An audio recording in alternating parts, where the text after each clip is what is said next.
We need to save this for the podcast. So video is going, and audio is up.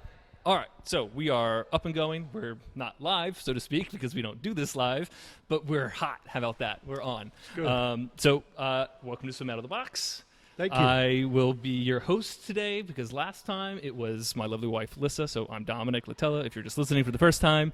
But Lissa hosted the last episode with our dear friend from USMS, Bill Brenner. And I'm here today, joined with Lou Tharp. Right. Tharp. If you think the name sounds familiar, it's because of a dancer. Is that what you said? Choreographer, Twyla Tharp.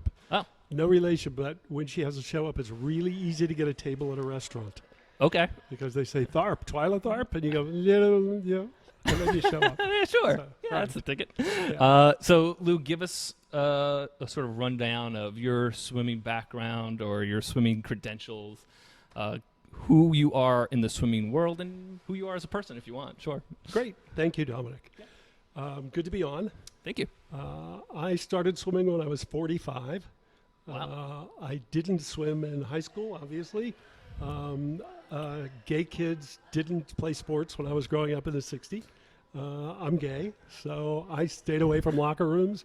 I didn't do anything with sports. When I was 45, I weighed about 275 pounds. Wow. And I had high blood pressure. I had all the things you have when you weigh 275 pounds. Right. And I decided one day that was going to stop. And that I was no longer going to be that person. Wow. So I got a team of people together, a psychologist, a coach, a trainer, a couple of different docs, a nutritionist, chiropractor, anybody I could find. And I started swimming. I always liked to swim. I always liked the water, but I never really knew how to swim. Wow. So I mean, at 45, that's impressive, so, by the way. You know, I got down, I got the weight off, and it's still a struggle to keep the weight off, as it is with pretty much everybody. I know 75% of the people in the U.S. are obese, and so I still work at it. But I started swimming. I swim competitively. I swim open water as well as pool swims. I have 13 USMS, FINA medals. Medals, not no records yet. Not yet. No records. Yeah, I have to get older. Yeah. You know, it's all that's a long game. Yeah, that's exactly right. As long as it gets to the point where you show up, you swim, and sooner or later you're going to get it. So right. But I just started open water about 5 years ago. Okay. And I like it, but I really like pool swimming better. Yeah. I don't like wetsuits. I prefer to swim without a wetsuit. And in the USMS championships, you can't wear a wetsuit anyway. Right. So you have these 59-degree water days with 2 or 3 feet waves. And people in my age group, I'm 68, and people in my age group drop out. Yeah. So, you get Easy to chance medal. to medal. That's right. You do. I mean, it is as much about strategy as it is about fitness and about technique and all of that. So anyway, I was in the dot-com world in the 90s. At the end of the 90s, after the crash, I started a foundation with another person called the Global Healthy Living Foundation. Okay. We work with people who have chronic disease. We're state legislators and in Washington arguing for patients. That's who we represent. We have operations in Australia and in Latin America. Wow. And so our job is to create healthier people and to give them the pathway to get healthy when they have a chronic disease. So our biggest group of people are people with autoimmune arthritis. Okay. That's rheumatoid arthritis, ankylosing spondylitis, psoriatic arthritis. They're on biologics. They're on very expensive drugs, and we fight to get the price of those treatments lowered every day because, we fight with insurance companies and governments. Is it the same in Latin America, in Australia? No. Okay, so it's a different issue then. We have the worst healthcare system of any nation, any developed nation. Right. It's the worst, clearly. If you're a billionaire, it's the best. But if you're an average person, it's the worst. When you get sick, you're expected to fight. And in every other country, when you get sick, you're expected to get well. Right. And in every other country, industrialized country, they focus on staying well and being healthy and prevention. Here, we really have a sick care system. Not it's reactionary, system. Right? Absolutely. Yeah. So anyway, I was coach at West Point for the triathlon team. I coach swimming, and it is. I had never coached before, and I wound up at a Division I school because I practiced there. And I swam every morning early, and there were a couple of cadets who were swimming, and they were horrible. They were so bad. And finally, I stopped. And I said, you know what? I can't continue to swim with you next to me. You got to stop. You're distracting me. Yeah, you really are. You're driving me crazy. So I said, can we just work together for a few laps? So we did, and they were appreciative. But then again, when we're in bathing suits, they don't know if I'm a general or the janitor. Right. So they got to listen. They're not stupid. And so anyway, about 3 or 4 days later, several cadets started showing up in the morning. So they finally said, hey, why don't you be the coach for our triathlon team, swim coach. We have a run coach. We have a bike coach. So, of course, it wasn't quite that easy. I had to interview, and I had to do all of these things. But I got hired, and that was in 2005. And the 3 of us took the team to second place in collegiate nationals the next year. That's very impressive. Me, but it was good. They were in 26th place before. Wow. And these were just kids. These were cadets. Right. You don't get to recruit cadets for triathlon. You take what you get. So anyway, then I took an appointment in the Obama administration after that, working for the Army, reporting to Secretary of the Army, and working as kind of the red team person, where we would go in and look at what the Army was doing and give our opinions about how well it was being implemented and where the successes were, where the challenges were. And I actually outlasted Barack Obama. My term was until 2018. Wow, so nice. I was out in April, so. But anyway, I know you don't want to talk about all that. So well, it's fascinating to hear the lives that you have lived. Yeah. So it's kind of cool. And we know each other through your West Point coaching, in that one of your former athletes who has turned pro has come to SwimBox for lessons on occasion. And so he figured you should come and visit. And I think we saw each other a couple of weeks ago, like 3 or 4 weeks ago, and hit it off. I couldn't express how nice it was to be coaching someone with a coaching background that was as open-minded to changing technique as you were. It's hard to come by.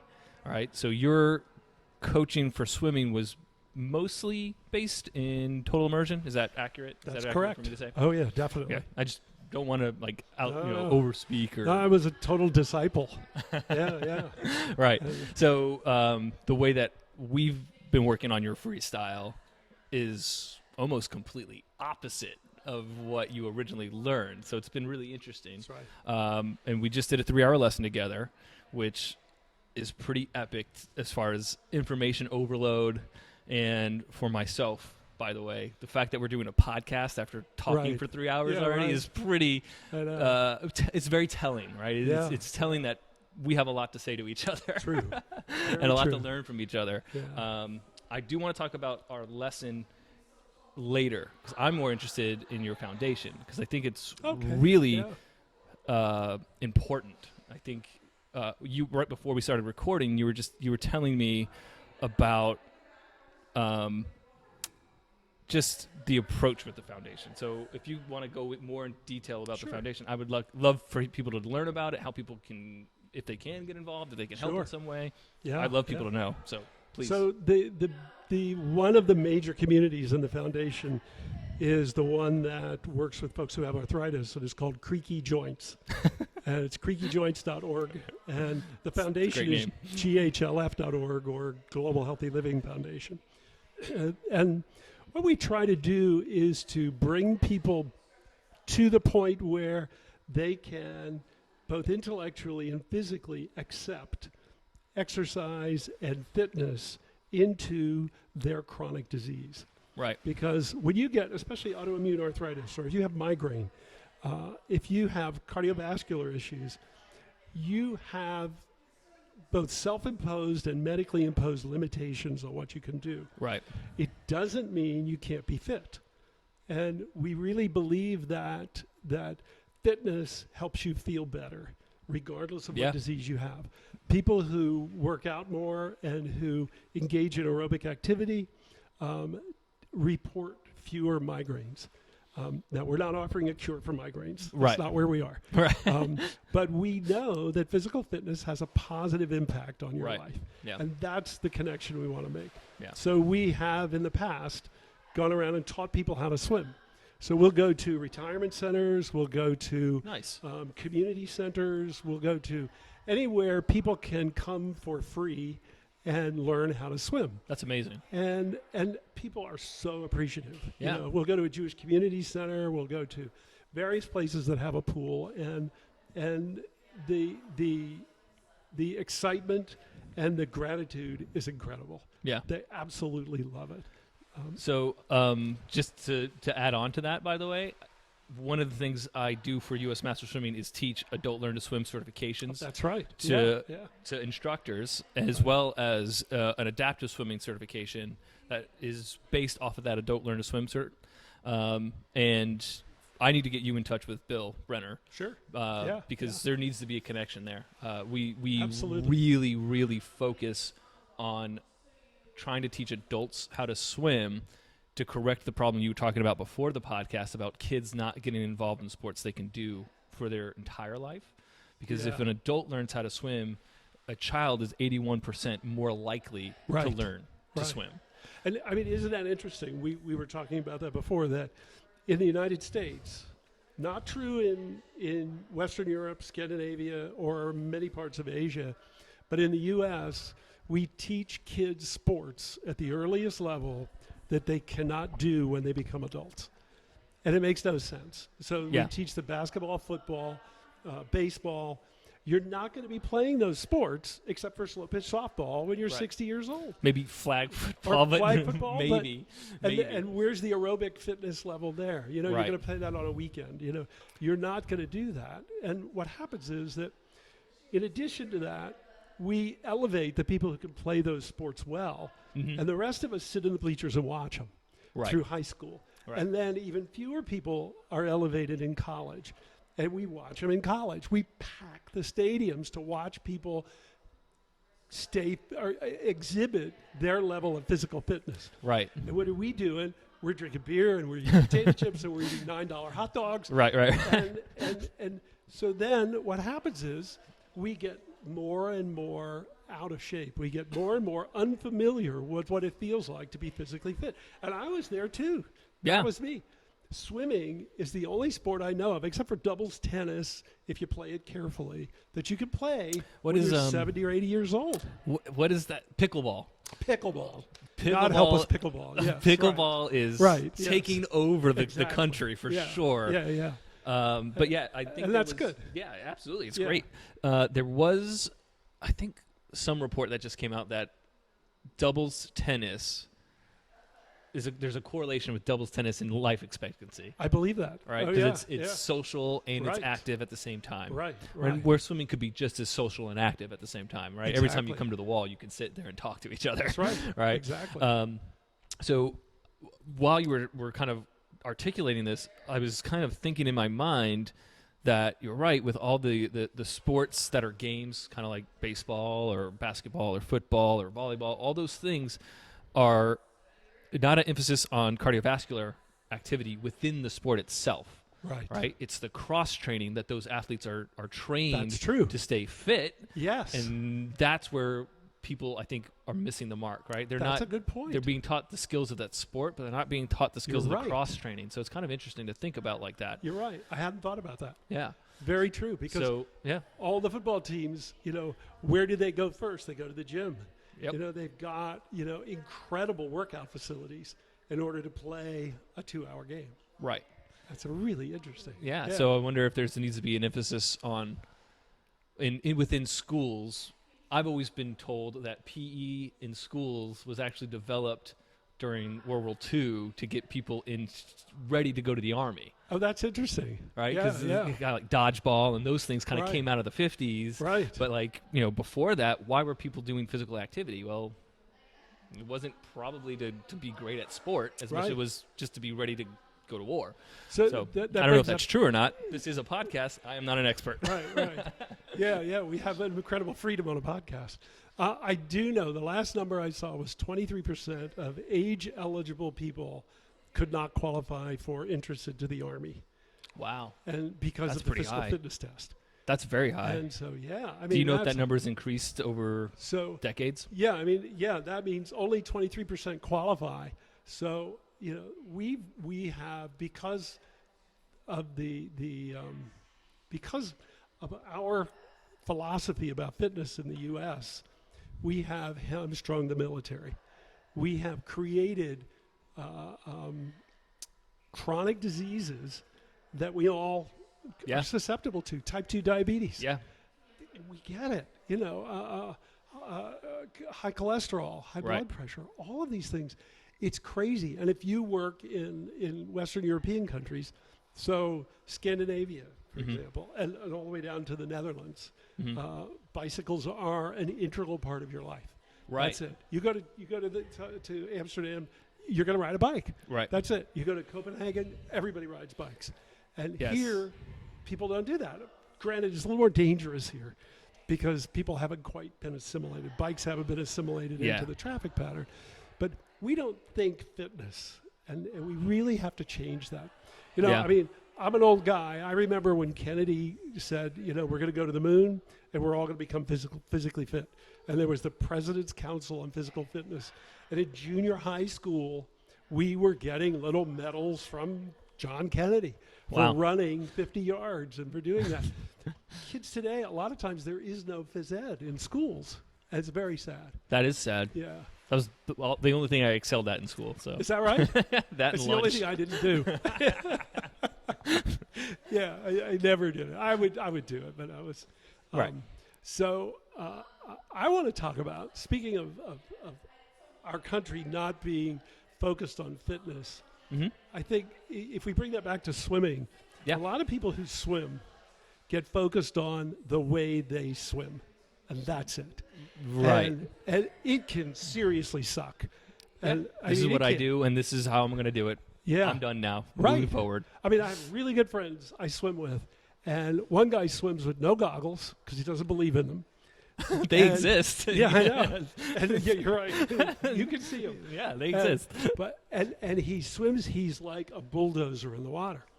But you know what? It's a great aerobic workout for him. He gets his heart rate up to 150. He's probably 60 years old. It's pretty good. And he's good, but he's a horrible swimmer. And so what happens is, I've been swimming with him now for maybe 6 years. He's starting to lose interest in swimming now. And I can understand why. Right. It's so hard. Yeah. It's just, guy's crazy the way he has to build himself up to swim, and then he swims, and then he feels okay, but he's never really happy. Yeah. And we need to be able to really, that's why I appreciate what you're doing, because swimming is the only sport that I know of that changes regularly. I remember Doc Councilman said, "Put your head up, look where you're going." Yeah. Nobody does that now. Right. And Doc Councilman had people doing 25 yards on 30 seconds, and everybody thought he was crazy. And they thought, you're abusing these college kids. Indiana University kids will never be the same. And so he did some stuff right, he did some stuff wrong. Right. But he changed a lot of things. Yes. And so did the Stanford coaches in the 90s, Richard Quick. Yeah. Bill Boomer. I learned from both of them early on in my career. They were like definitely instructing role models for me. Right. I was like, and oh my God, these guys are so smart about this. Exactly. Yeah. We would go, I went to a couple other swim camps, and I forgot the name of the men's coach. It's so embarrassing. It'll come to me in a minute. But they would spend, on a day, we would spend half the day out of the water at the chalkboard just talking. Yeah. And they were just all about, especially Bill Boomer, and he never swam a lap in his life. He never got in the water. He was a coach at he was a consultant at Rochester, then a coach, and he never got in the water. But he understood motion, and he understood propulsion, and he understood these things. I don't want to conflate people, but was Boomer the guy that could draw like a swimmer just with like freehand on a chalkboard or a whiteboard. Have you ever seen him do that? Yes. I mean, because I had come from an art background, and it's like this dude is demonstrating amazing life drawing skills. Well, we used to accuse him of coming in early and putting a template up and putting pencil on the board so he could draw. I'm certain if someone went to YouTube and YouTube Bill Boomer drawing or swimming drawing, something would come up. Exactly. And I think everyone listening to this should do that because it's incredibly impressive. Right. I draw all the time on the whiteboard for my clients. Yeah. I wish I had the ability to draw like he does. Yeah, I know. I did a lot of the learning from Richard Quick from like DVDs back in the early 2000s. Right. And Bill Boomer's on there drawing, and you could see him do it on the DVD, and it's just like, how did he just do that? That's right. It's really cool. So anyway, we digress. Terry Laughlin also came out of this group. Yeah. And when he first started, his ideas were absolutely radical. The whole idea, and he worked with Bill Boomer on reducing drag. That was like a big deal. People didn't talk about that in the 70s and the 60s. And so he had a very specific way of swimming that helped hundreds and hundreds of thousands of people overcome fear and get in the water and start swimming. Yeah. And I mean, he got me swimming. And he had a very persuasive way of teaching. And he could, and I always said this, when he was alive, I would say this to him, that he could piss off masters coaches on Monday morning in any city he went to on Sunday afternoon. Because people would go to the masters coach, they would go to swim, and I'd go, I'm not using the kickboard. I'm not using the fins. I'm not using the paddles. I'm not going to do that. I don't want to do that. This guy Terry told me to do this, so I'm going to do that. I'm going to count my strokes now, and I'm going to do this. Right. And you could just see the smoke coming out of these coaches' heads. But in Terry's defense, a lot of these coaches were horrible. Yeah. They would write, 25 50s, 100, this, and 10 200s, and on and on. And it was just crazy. It was like you just slogged through the water. You got out. You had no idea what you did. You put no thought into it. So he really brought thought to it. And that's where I'm coming from. And I think that, again, I've always said the only thing that's changed in basketball is the three-point rule and the shoes. That's it. Right. But in swimming, every year it changes. Yes. There's something different every year. And if you don't adapt to that and you don't try it out, then you lose. Yeah, it's closing a door before it opens, right? Absolutely. It is technically closed-minded. I don't want to accuse anyone of being closed-minded. Yeah. But so many master swimmers, in particular, are going to practice not to improve their swimming, but to get yardage done. Right. All right. And for me, mentally, I don't ever care about yardage. I care about the quality of that yardage. Yeah. Was it good yards? Right. Was I improving my technique, and was I getting faster because of that improvement? And I didn't learn until after college. If I swam less, I swam better. Definitely. Which was a huge sort of weird epiphany for me. Being like, oh my God, I'm only swimming 4 times a week for maybe an hour and a half. Right. Versus college, I was swimming 3 hours a day. That's right. 5 or 6 days a week. Yeah. So it's like, whoa, why am I faster now swimming less? Well, because I had better understanding, better technique. Yeah. And I gave myself the opportunity to learn versus just go. Exactly. So, and I think where it's interesting because I like history. I love history. I love knowing where certain concepts or cultures or ideas come from. And there's definitely a culture wrapped around total immersion. Yeah, definitely. And I didn't know that, there was kind of you can draw conclusions from Quick to Laughlin, right? Right. So it's kind of cool to hear that history a little bit because it makes sense because I used to really idolize Richard Quick. It kind of like was this weird reminder to me that, the way I think about swimming was probably developed by watching those videos and how Richard Quick wanted to break things down and wanted to understand things and questioned what someone should do in order to go faster. Right. And I'm a huge proponent of like questioning everything you do. Agreed. Never say the same. It drives Lissa, my wife, crazy. I bet. Yeah. So I think the most interesting part about this constant change is that everybody interprets it differently because there are so many Again, we talked about this earlier during our practice. The water doesn't care what you do. Yeah. If you don't manage your own body, the water won't. Right. But when you're running, if you don't manage your body, you're going to bleed. You'll hurt yourself. Yeah, you'll fall over. Yeah, right, you'll exactly. break your ankle. You'll do something. Yeah. Same on a bike. And so what happens is that I always get a kick out of, I'm going to digress just a second. Sure. There was like a 6-month period where everybody had these bike helmets that ended in a point to the bike. Right. Remember that? The And arrow, they made yeah. fun of them on a few TV shows and they disappeared. And people were so worried about the aerodynamics of that.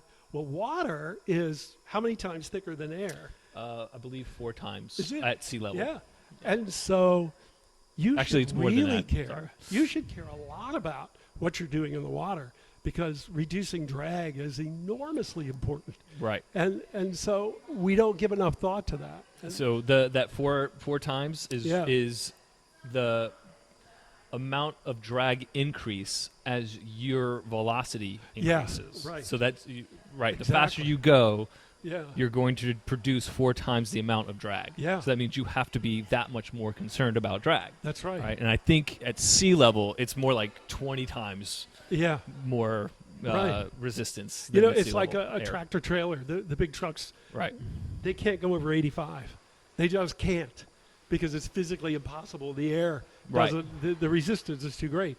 And when you get swimming, the swimming, the faster you get, the harder it gets. Yes. And so that's like critical. And I think that we need to continue to explore ways to reduce drag, Right. and to increase power. Right. And I think that the other problem, though, and this is a problem. The other is a challenge. Mm-hmm. This is really a problem. And the kids I coached had the same problem. I have the same problem. That if you spend X amount of time working on technique, by the end of the practice, you feel like you haven't done enough. Right.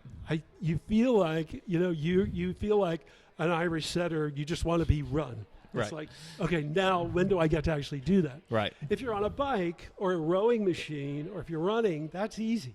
You can watch, you can watch your power outage. If you're on a rower, if you're on a Peloton or something, you can play around. And you can, because you're clipped in, because on a bike, because you've got certain limitations on a rowing machine, you can express all the power you want and not worry about your stroke, not worry about your technique going all to hell. Right. But it doesn't happen in the water. Right. So you wind up feeling a little frustrated because your heart rate didn't get up.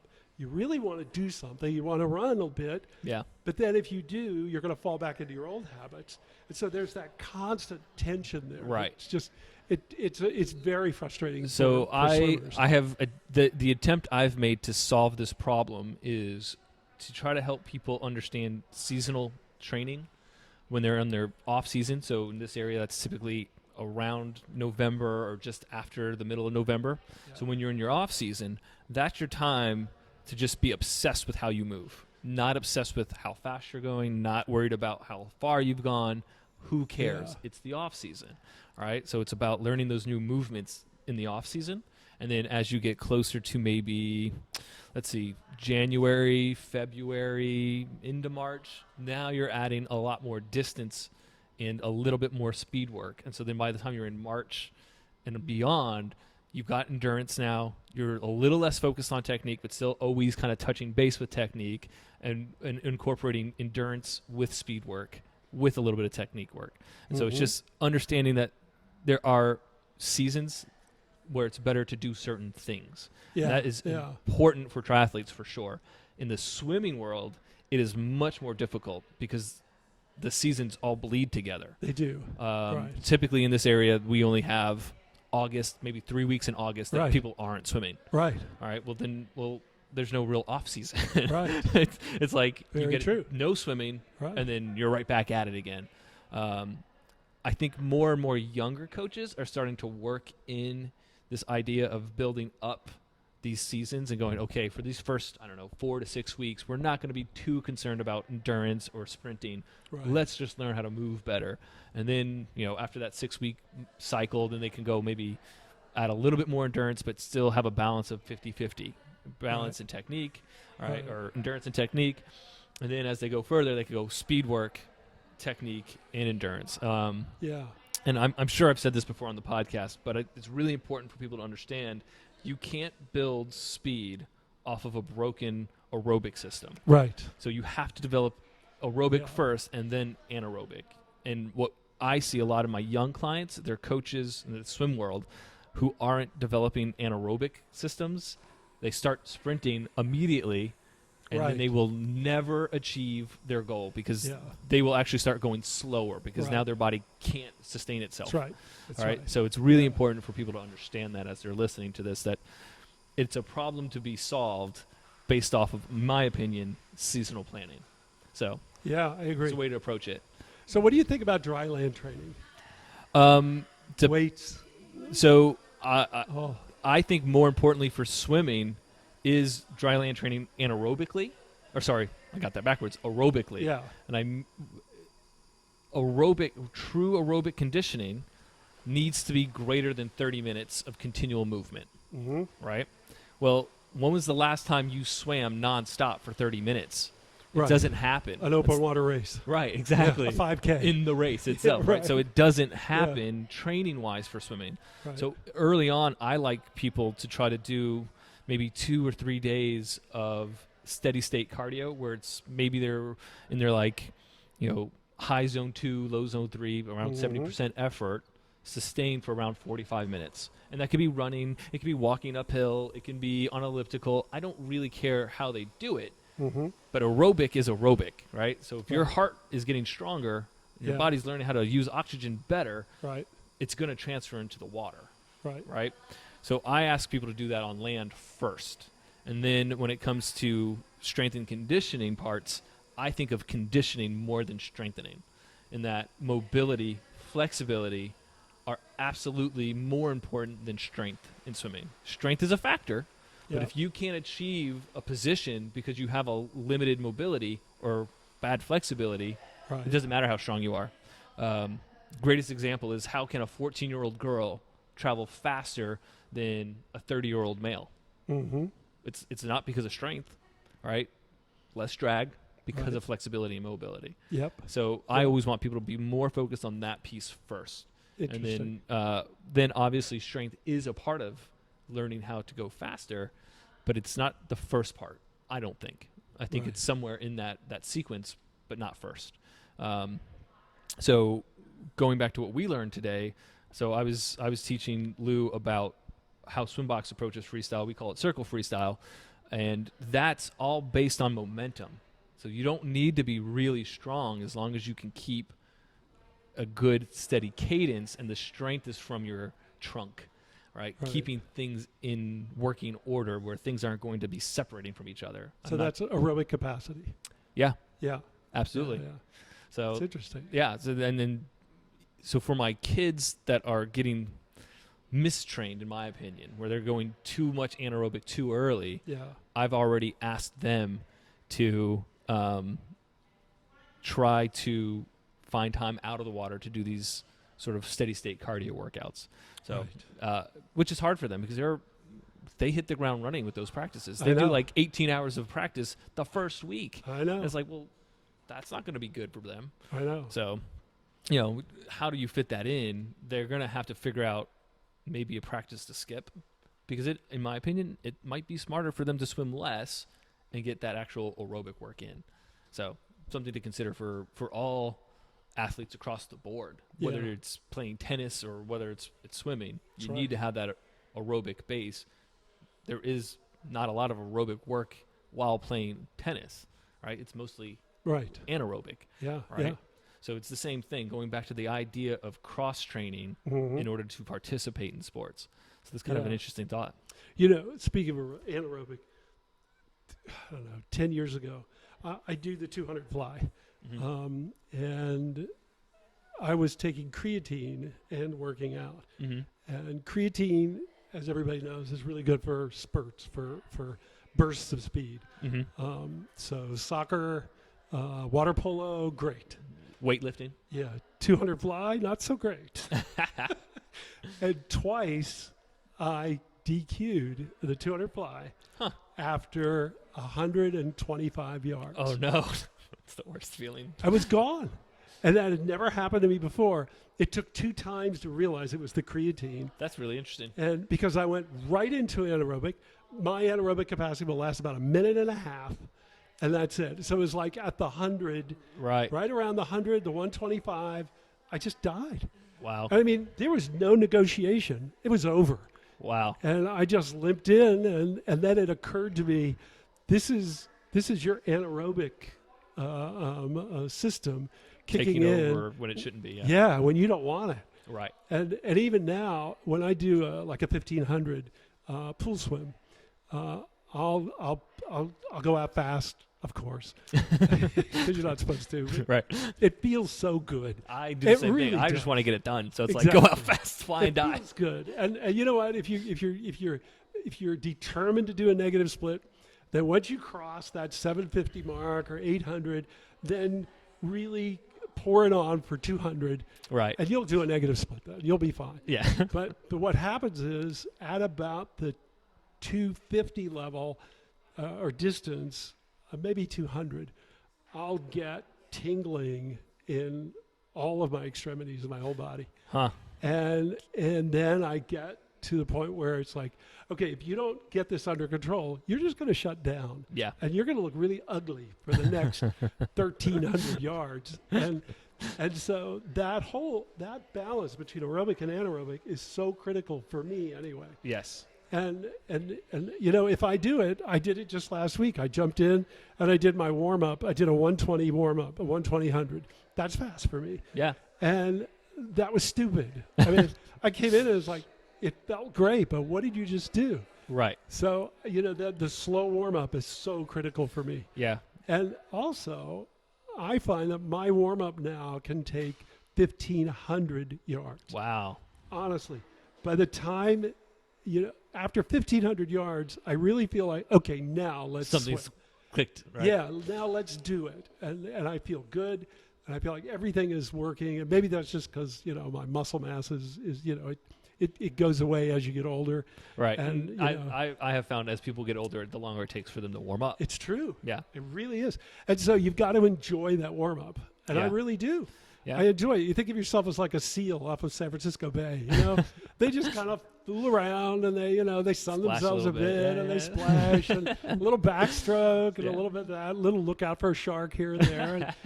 And you know, and you have to enjoy that warm up because if you don't, you're going to get very frustrated. Yeah. And just a side note, I think what's really important for people coming back to any sport off of an injury. Yeah. Be patient. Yeah. Give yourself the ability or time to develop the aerobic system. That's right. I think that is something that people do terribly. They want to get back to it, and they don't give themselves enough time to build that aerobic system. Right. And then they find themselves struggling and go, I've lost everything. I used to be able to run 10 miles, no problem. Now I can barely run a mile. Well, give yourself time. Be patient. Yeah. And you know what happens, and I've seen this in triathlons more than swimming, people start out too fast. Mm-hmm. They don't warm up, and they panic. Yes, panic. And everybody is, you know, you determine, are you an inch away from panic or are you a foot away from panic? Everybody will panic at some point. Right. It's just a matter of where's your tolerance? Where is it? It's happened to me. You know, I had a race on the Mediterranean just off of north of Barcelona, and the water was about 58 degrees. I had a wetsuit I hadn't worn in about 4 years. Mm-hmm. It was a little tight, and I got in the water, and I couldn't breathe.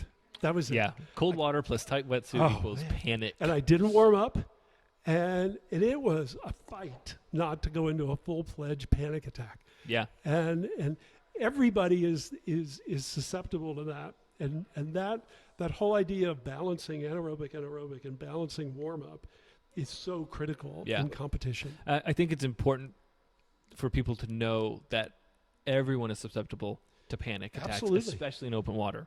Definitely. Especially. Doesn't matter.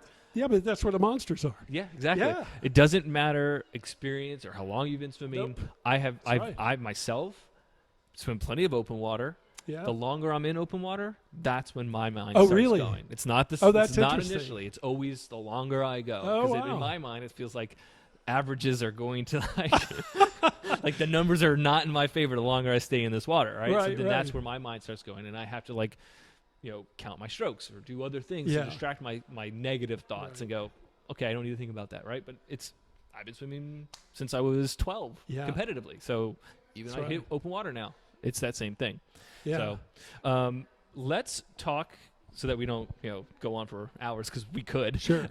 Let's talk about some of the differences you were experiencing today with how you traditionally swim freestyle. Like what you were learning today that you felt was like completely different or in almost eye-opening or moments of epiphanies in a way.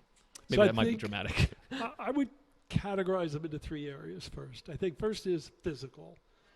Second, first is movement, not physical. First is movement. Okay. Second is thought process, and then third is physical. Okay. So the movement is just from a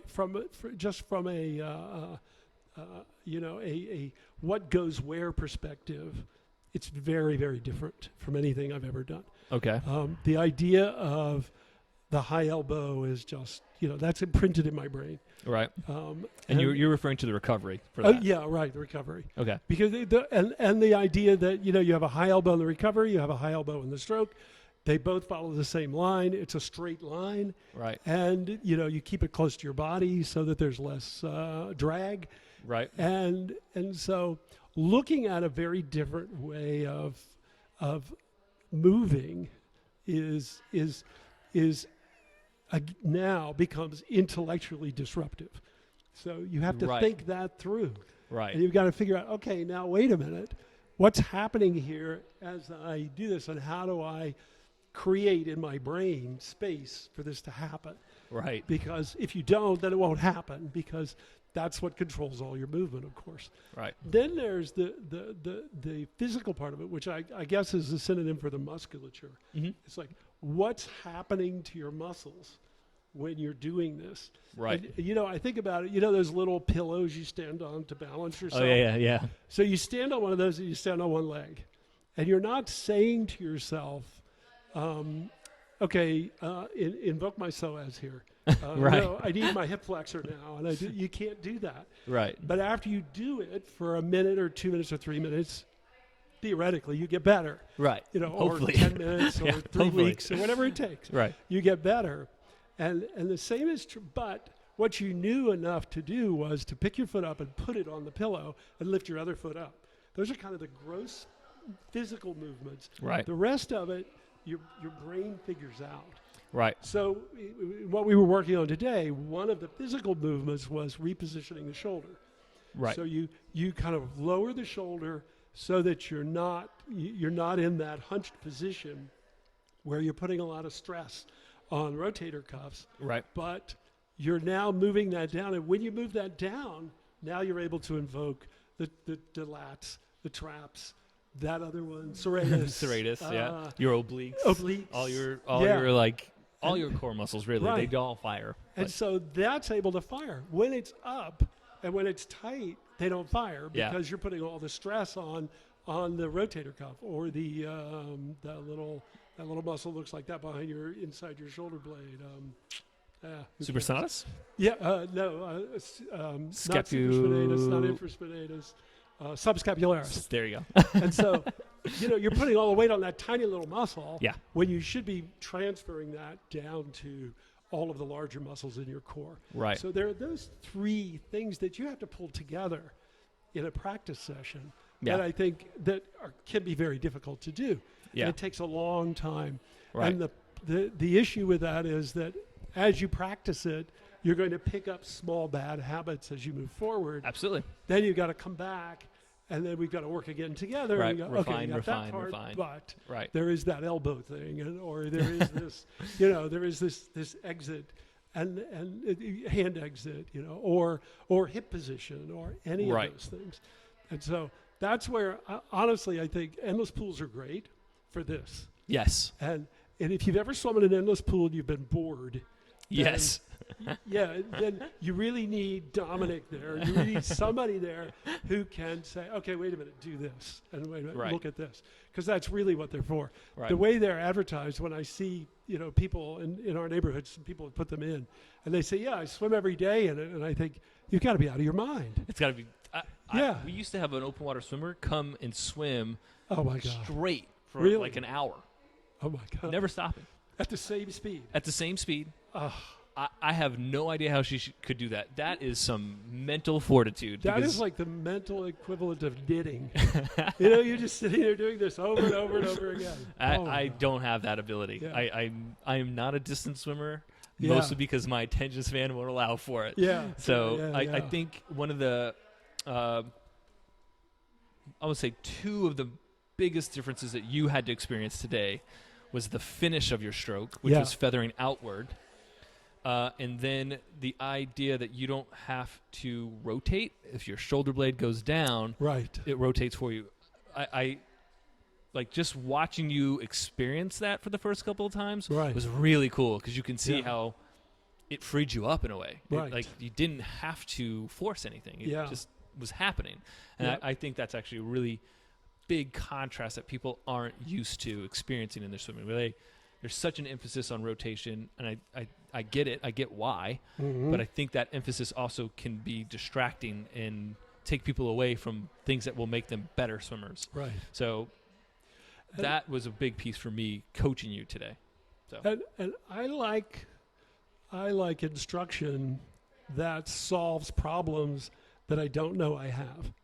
Right. So, it's there are a lot of things you can do wrong, and if you focus on them all the time, the chances of correcting them get less and less as you continue to focus on them.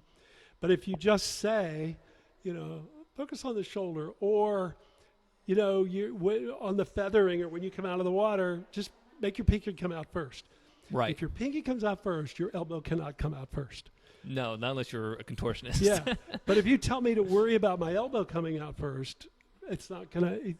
It's not as efficient. It doesn't. Right. Doesn't work as well. Right, and it's different for different people, right? So it's your filter. Yes. Taking whatever I say and applying it, right? So this, and I call it the new stroke, but this new system seems to me to be you seem to be less susceptible as a swimmer to crossing the center line when you take a stroke. Yeah. You know how some people, they go like this and they wind up over here. Right. If you're coming like this, you're going to be in the water there. It's almost like a butterfly kind of a thing. So people that are just listening, Lou's demonstrating a high, very acute angled elbow during the recovery versus a straighter arm recovery, right? Exactly. So, which is an interesting thought as well, because usually people cross over from a disconnect of their body. Right. So it's like they've placed their hand in and then they've rotated their hip, and that's right. why they've crossed over. That's right. Where with this, the circle freestyle system, it's more about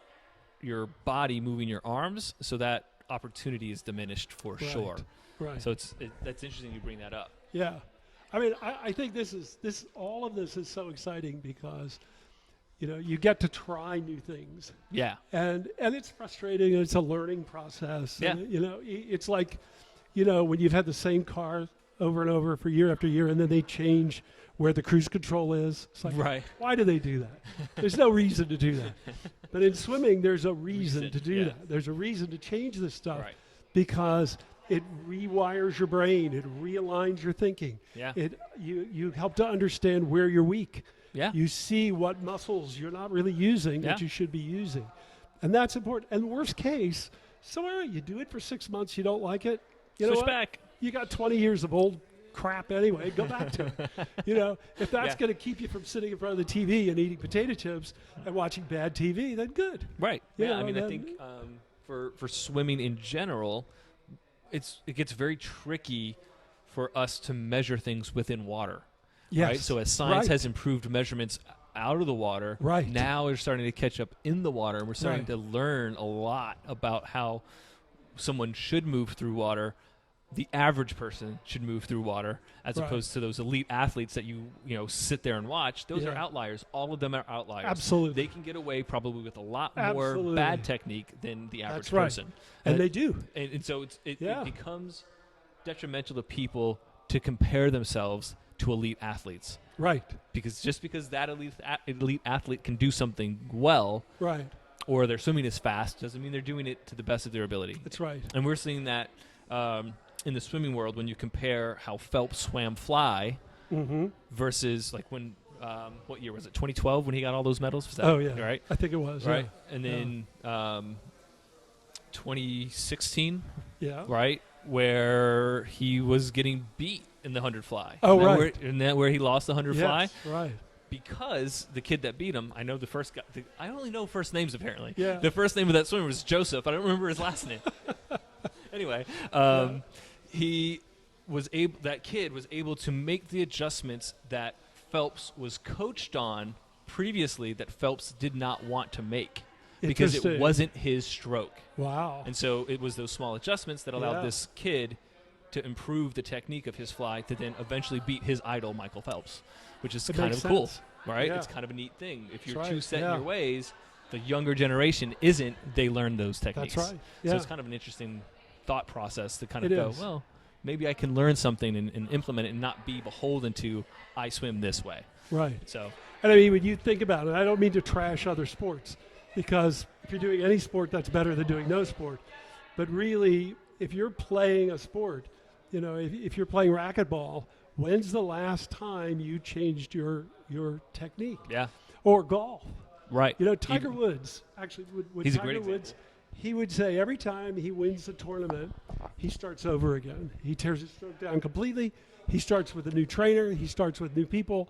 They teach him a new stroke, and he finds ways to improve. Right. This was, that quote's got to be 15 years old. So. Right, and now he's coming back. Yeah, he's coming back. It's kind of amazing. Again. That's right. That's really amazing, actually. It's very impressive. It is. All right, so I don't know where we are time-wise. We could assume we're past 30 minutes. I would think so, yeah. So let's wrap it up a little bit here. Great. How can people do more to help out the Global Healthy Living Foundation? Global Healthy Living Foundation, thank you. So actually, in the last, since 2014, we have spent about $10 million in research. We have an app called Arthritis Power. Okay. And if you have arthritis, and I can tell you everybody over 45 has arthritis. Okay. You have osteoarthritis. But if you have rheumatoid arthritis or any of the autoimmune arthritis, or osteoarthritis, or psoriatic arthritis, also IBD, inflammatory bowel syndrome, or psoriasis, go to Arthritis Power. It's an app, arthritispower.org, or go to the App Store and download it. Okay. And what you're doing is, this is completely confidential. This is IRB, Institutional Review Board approved. This is HIPAA compliant stuff. We're not talking about Facebook here. Right. We're talking about a serious research database. Right. And you can participate in research by entering your own data, which is all anonymized, and then we use that data on a longitudinal basis. You can also participate in independent projects. We have one with the smartwatches where we're giving away the crappy one. The Fitbit? Yeah, Fitbit. There we go. The crappy one. and I mean, it is crappy. It is not. Yeah. It's not high end. No. We had to do a lot of analysis to understand where it wasn't working, but it's cheap. Right. And the ones that work perfectly are $1,000, and we're not going to do that. Right. So you can qualify for a free Fitbit. You wear it. It will record all your data. You'll put it into your smartphone. It'll go right into the app. Cool. And then you'll answer questions on a regular basis. And what we're able to do, you can see if you go to our website, ghlf.org, you'll see all the research papers that have been published. We talk about how you can take different kinds of medicines that have different outlooks, different effects. Yep. We talk about marijuana. We're one of the few people who have done the beginnings of research into marijuana. The U.S. is very far behind on that. Yes, they are. We talk about activity, movement, words, interactions with physicians, all of that. Great. We also have Twitter chats. We just had a Twitter chat last night. Mm-hmm. We get an average of 6 million or so impressions. Wow. And last night we talked about chronic pain versus acute pain. Mm-hmm. So you can go to Twitter. The Twitter chat is Creaky Joints. Hashtag Creaky Joints. Okay. And that's the easiest way. You can, if you have a desire to go argue with Congress or state legislators, you can join what's called the 50 State Network. You see it all on the website, ghlf.org, and you can sign up for that. We have people in every state. If you're close to a state capital, we'll definitely use you, and we'll send you in, we'll prep you, and you'll go talk and explain your healthcare issues. We're very interested in insurance companies and how much they're charging. Yeah. People create huge amounts of anxiety over pharmaceutical companies. At least they produce something. Insurance companies produce nothing. That's true. And they make so much more money than pharma does, it'll blow you away. I never considered that, but that makes complete sense. They are licenses to print money. Yeah. And they control your medical care. They tell your doctor what drug you can have. Right. And we're constantly negotiating with these folks to try to get a little bit more, like an insurance company will cut a deal with a drug manufacturer to get a drug cheaper. Mm-hmm. They will then say, you're on drug A, we just got drug B cheaper, we're going to switch you to drug B. Right. No questions. You don't get to argue with them. Well, okay, if you're going to do that, at least give me some of those savings. Because you're getting that drug cheaper. Why aren't I benefiting? Right. When a drug goes generic, my Lipitor, I don't take Lipitor, but a person who takes Lipitor drops from $50, $100 a month down to $4. They participate in the savings when a drug goes generic.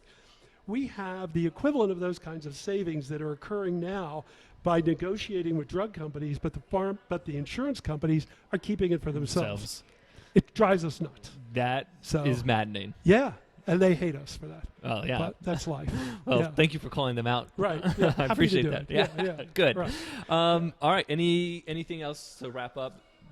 Nope. Good. I think we're good. I'm sure we will do this again in the future, by the way. I really appreciate this. You're a great guy to do this. Oh, thank you. Yeah. It's obviously been a pleasure talking with you, so thank you so much. Anyone that's listening, obviously you can find us on YouTube, Instagram, Twitter, Facebook, and now on iTunes, Spotify, all over the place.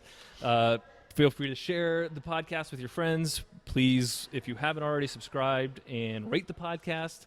If you want to contribute anything to the podcast, questions or comments, we do actually always like feedback. Just try to keep it positive, please. And so you can find our emails really easily on our website at theswimbox.com. And if you want it, by the way, if you give out email information, people will contact you. Right. So we get contacted all the time. I don't know if you want to or not. Yeah, it's L Tharp, THARP, like Paul, at ghlf.org. Okay. Sure. Yeah. Cool. Reach out to Lou. Yeah. Good. All right. It was a pleasure, and we'll do this again. Thank you. Thank you. See you later.